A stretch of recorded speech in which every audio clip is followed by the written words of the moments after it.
So I don't go over and I don't go into like the haunted houses or anything like that. I told Scott this before, right? The Skinwalker is the closest thing that I'll get because it's borderline like on that cryptid thing, and I do like Native American lore and stuff. But I'm very much Arnold Schwarzenegger like Predator. If it bleeds, we can kill it mentality, right? If you guys don't know how powerful a 357 handgun is, it will blow your shoulder off if it hits you. Like your entire shoulder will just come off, right? And then the rifle he was probably using was probably a 306, right? Another powerful rifle. And if you're putting that in this thing, and that ain't phasing him, we got problems here. And then the whole tracking him into the woods and he just disappears. Yeah. And then And go ahead. as crazy as this wolf thing is literally the least of their worries.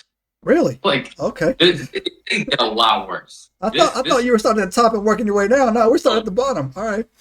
This is one of their first experiences and maybe one of their milder experiences. And then I do know that my cousin he works out in Las Vegas, right? And I forget the local the Indian tribes that are out there on the reservation. He told me before. I can't remember. It might actually be Navajo, but he told me the story that he had heard. So they would go on the reservations to do electric work, right? They would do it, and so but they would get escorted or whatever. So if you guys don't know anything about reservations, they have their own police force. They have everything. There was a story that came out of there one time where a Native American woman shot a coyote, right? And the coyote took 3 steps and turned into a man, right? And so she called the local police, and she told them what it was. There's a skinwalker here. They came out. There's a skinwalker here. They saw him there. He was naked. He was butt naked with a bullet wound in his stomach, right? But he wasn't dying. It was weird, right? So they took him to the hospital, the local hospital, and none of the Native American doctors would work on this guy. They all left. They're like, no. So they say the white doctors came in, worked on him, patched him up. This thing's. How do you kill these things, Scott? I wish I knew, man. I wish I knew. I don't know. They might be immortal. This wolf seemed to be pretty immortal. Yeah, man. Built to last. All right, so. Yeah. So a little bit after that, I don't know how much time passed. Not much. Maybe a week or so passed after that. Mm-hmm. And there was another wolf incident. This is the last of the wolf incidents. But this one was the Mrs. Sherman, Gwen Sherman, was in her car and she was on the property. And another wolf started trotting up to her in the car. And this wolf was massive. The other wolf was big. This wolf is massive. This wolf has to actually duck its head down to look at her inside the car. Dang. Okay, so you're talking about, I don't know what type of car she was driving, but assuming it's like a standard height of a car, right? This wolf has to be about the same height as the car if it needs to duck its head to look in the window. At least 5 feet, right? At least 5. Yeah. At least. Yeah. At least. So this wolf ducks its head and is looking at her in the window, and she's just kind of freaked out. Not too much happens here, but she does notice in the distance there is another wolf that's black. It's way in the distance. And she notes that this one has this massive, way oversized head. So it's like disfigured. It's like a wolf, but like its head is like novelty size. Like it's like this massive head. So it's like the shape shifting went a little bit wrong. Like it shape shifted to a wolf, but it didn't quite get the dimensions right. Like just has like this huge balloon head of a skull on this wolf. So I think she drives off from that and nothing really happens there. But it's just a really weird sighting. These 2 big wolves and one of them is misproportioned.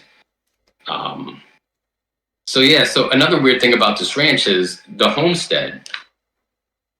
There's a lot of poltergeist activity that happens in the homestead. Okay, so like I said, this ranch has everything. Yeah. We're talking supernatural wolves. There's this poltergeist activity. And later on, we're going to be going to this weird UFO activity and weird things going on with that. But in the house, the whole house is obviously the doors of the house has locks, of course, but all the cabinets and closets have locks on the inside and outside. See, Scott, and I'm leaving. See, that's what I'm leaving. Like, I'm out. literally their cupboards where they have like plates and stuff, it locks from the outside and it also locks from the inside. Why does everything need to lock on both ends? Yeah. So to me, that's already super strange. Yeah. All kind of poltergeist activity going on where Miss Sherman goes grocery shopping, for example, and she puts away all the groceries. I mean, they're on a ranch. They're not near a grocery store, right? Yeah. So the whole trek to a store, she's gonna purchase a ton of stuff because how often is she gonna go back out, right? To go grocery? So she has this huge, load that she's unpacking and putting away in the pantry and refrigerator, whatever. She puts away all of the groceries. She walks away. She comes back 10, 15 minutes later. Everything that she put away is back on the table. See, now. So it's a weird trickster element going on here. Yeah, nah. So and those type of phenomena, from the weird paranormal wolf to this poltergeist activity, this is two completely different strains that most people would consider completely different strains of paranormal activity. No, you're 100% right, man. You can't, two different spectrums. Yeah. So all the groceries get put away. There's other paranormal, like poltergeist type activity where like just little trickster things, like the Mr. Sherman had a post digger, like it digs a hole for like a fence post there. Mm-hmm. It's a big piece of equipment. It's like 70 pounds. It's pretty heavy. The post digger disappears. He can't find it for, I don't know how much time passed, weeks passed. He cannot find his post digger. He finds it 25 feet up in a tree. Yeah, no. How did a 75-pound piece of equipment get 25 feet up in a tree? Yeah. Yeah. It's just, something is messing with them. Something knows that it's just screwing with their minds. Yeah, and like most paranormal investigators would go their whole life, and that would be their one treasure moment. You know what I'm saying? Like that one digger thing. You've already said like 2 or 3 stories like that were like, wow. Yeah. And it's crazy. Like one time he had his son and his son's friend taking wood from one place to another. And they were carrying all this, like this huge bundle of wood. They were carrying it pretty far. I think they were carrying it like 100 yards or something, moving it. All this piece of wood. It took them 4 hours to move all this wood. Mr. Sherman comes back home and he goes and yells at his son. He's like, I thought I told you to move all the wood. He's like, I did move all the wood. Subscribe now and turn on the notifications to join us on this extraordinary journey into the unknown.